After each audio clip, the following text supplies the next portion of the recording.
Monsieur Sofiane Baroudi, est-ce que cet écrit va changer quelque chose sur le terrain maintenant que l'offensive est bien là?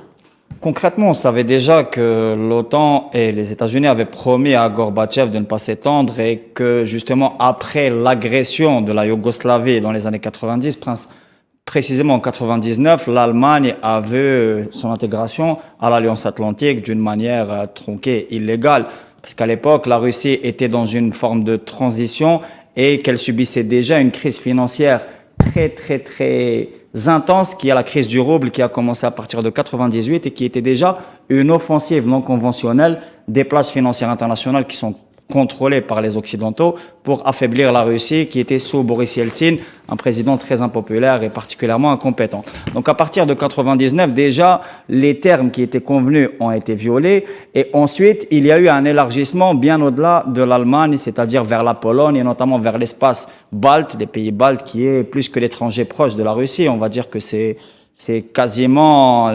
l'espace proche, c'est un peu pour comparer, c'est comme si c'était pour l'Algérie, la Tunisie, ou alors c'est comme ce qui se passe actuellement. Par exemple, on a le voisin de l'Ouest qui a scellé des relations militaires avancées avec l'entité sioniste et qui constitue un danger évidemment pour nous en Algérie, ce qui ne peut pas être accepté. Pour la Russie, c'est encore plus important parce que c'est à une échelle stratégique et historique et que ça se passe durant 3 décennies. Donc même la réaction russe, on va dire